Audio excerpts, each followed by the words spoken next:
Sha-na-na-na-na-na-na-na, sha-na-na-na-na.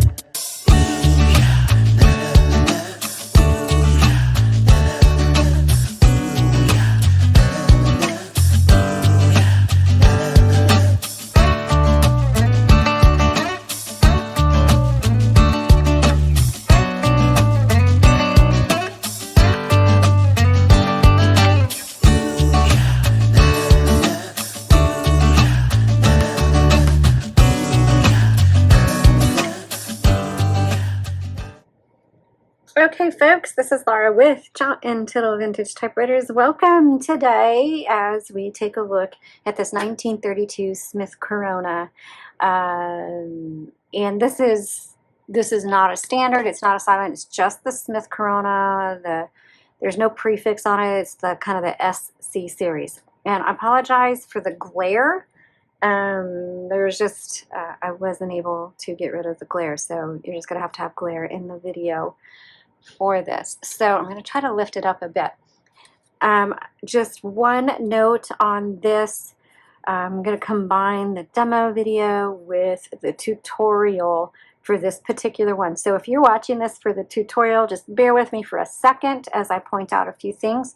Grab your Smith Corona and follow along. But on this particular one, it came in a pretty rough condition, and so Robert repainted it, but every once in a while this happens, our paint will bubble on us, and that's what happened. So it's uneven on this particular model if you're looking to purchase this particular model, and it wasn't a perfect match. You will be able to see on the front, you'll see the front plate. You can see the original finish versus the one that was repainted. And so for those that are interested in purchasing this typewriter, we have greatly reduced the price just because the finish didn't come out well. And he attempted a few times, but sometimes once the paint bubbles, boy, there's really, even if you try to repaint, it doesn't do it. But I'm just doing this so you can try to see. I know the glare doesn't help. And then please look at the photos. The photos also, it was hard to capture everything. So we're just trying to point that out. Okay, now let's just go ahead into the tutorial of how to use a Smith Corona flat top. Again, this is a 1932, and it's very similar to the Silent and the Sterling and the Standard and the Clipper. Well, wait, I don't think Clipper is flat top.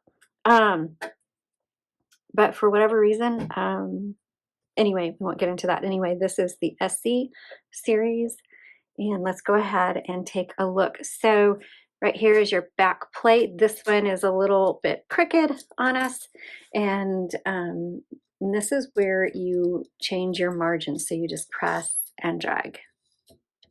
Okay, there should be, yep, here we go.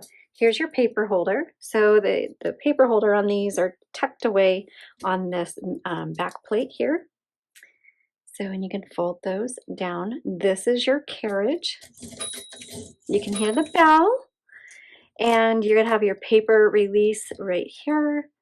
This is your line selector. And if you're new to typewriters and you don't know what those are, I'm gonna show you here as soon as I load my paper. But I'm going to go through a few things first. Okay, I'm going to open up this top. And when you do that, make sure your carriage is over to the left, and then you just pop this top open. This does use the universal ribbon. So if your typewriter does not have spools, don't panic. You can use a universal ribbon, and you can purchase those on our website at untitled.typewriters.com. They're pretty easy to find.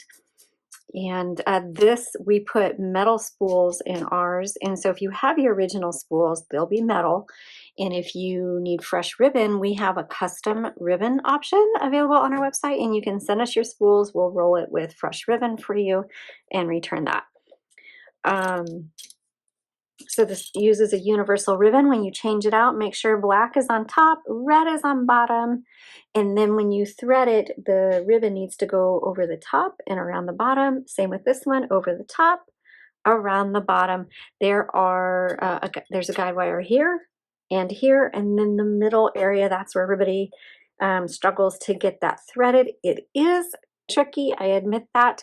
Once you figure it out, then it'll be pretty easy. But what we've done is taken an up-close photo of this area so that you can kind of help wiggle your way through as you figure out how to thread it. In this case, the ribbon is going to thread, there's metal pieces together, but there's just a hairline of a space between them. So you're going to thread that ribbon down from the top and then up through the bottom. And I believe, wait, oh no, this one has the back. It's just really hard because my hands get in the way and you just can't see it. So that's why we don't show people how to thread, because you put your hands in there and all you can see is hands. But okay, in this case, there is a back slit right here. And so then you're gonna bring it in from the back and then up and kind of shimmy it through. But either way, use that up close photo on the product listing, bookmark it or save that photo to help you navigate how to get that threaded through. Also, keep in mind, once you get to the end of the ribbon spool, it's not the end of the ink in the ribbon. You reverse the direction of your ribbon right here, and then it'll go back and forth, and just keep using that ribbon until you use up all the ink in there. Okay, let's go ahead and close this top. I am going to put some paper in. So right here, the paper, you just set it there and then turn your handle. Whoops, hold on.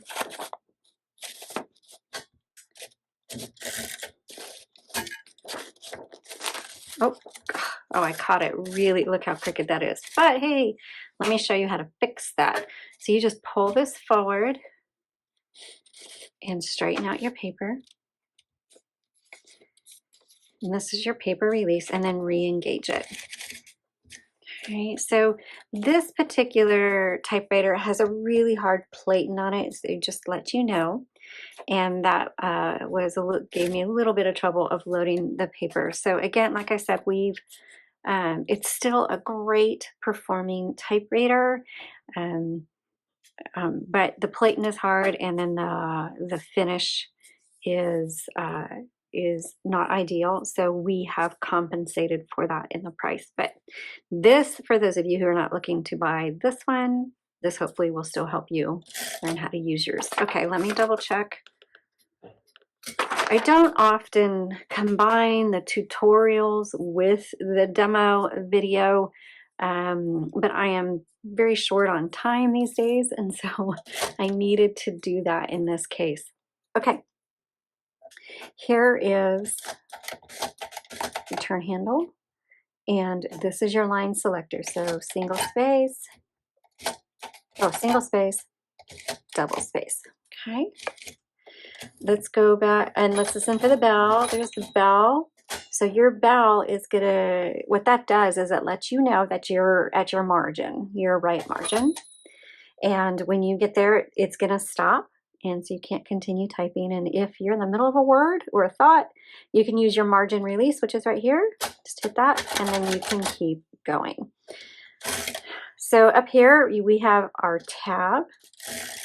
And our tab set, let me show you where the tab set is. Let me lift this up. So this has what I call tab keys, and you just pull them out like this. Normally there is 6. This has 4, which is awesome because sometimes there's none in these older typewriters. But you have 4, which is wonderful. And then you have a groove. You have grooves in the So in this metal bar, you have grooves, and that's where the tab stops go. And that's how you set your tab. Okay, so we have tab, and then we have our backspace. Backspace does not erase. And then we have a shift key and a shift lock. And let's go ahead and, oh, here's your color selector. So you have black all the way at the bottom.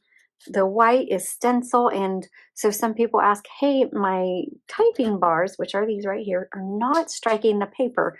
A lot of times it's because your color selector is on that white.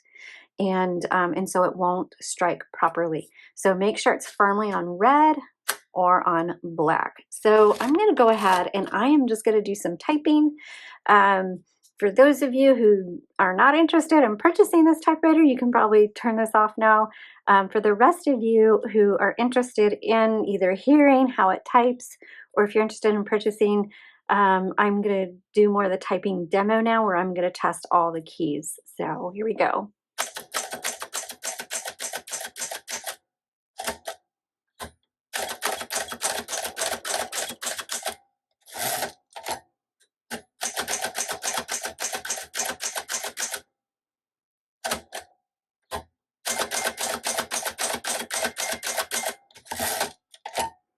And I am going to do it. Where am I at?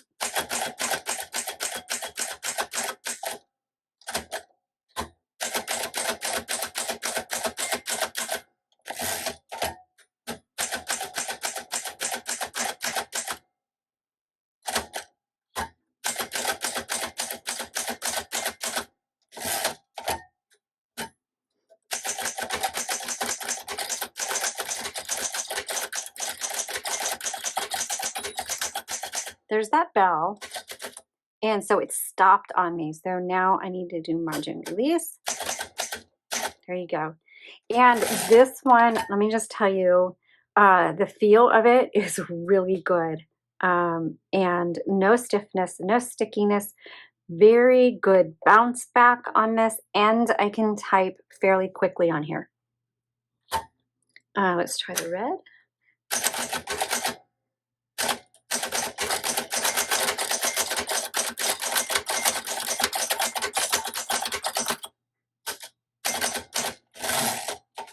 Feels very good.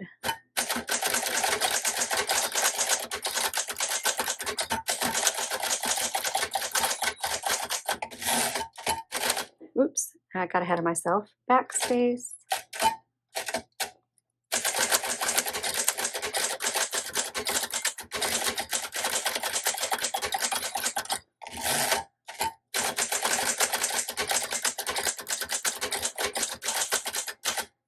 Wonderful. Okay, so this was a great typer. And even though this is not the best typewriter that I have ever typed on, these Smith Corona flat tops are always wonderful typing machines. And I was actually genuinely impressed with how it felt. And I could feel the hardness of the platen. So if you're really picky about that, that is probably going to be an issue for you. But if you're not picky about that, that is fine. I'm checking the embossing on the back, and the only thing that I feel that came through was the period. So that's really good. But this would be suitable for heavy use. If you wanted medium to heavy use is what I would recommend. So if you've always wanted a Smith Corona flat top, especially the maroons, and they've just been way outside of your price point because they do fetch premium prices, this would be a great deal for you because you can get the maroon Smith Corona flat top. And if you don't mind a little bit of imperfections visually, then you're gonna love having this machine. So thanks so much for watching. And for those of you who are just looking to watching to learn how to use it, I hope you found this helpful. Please like and subscribe, and you all have a great day.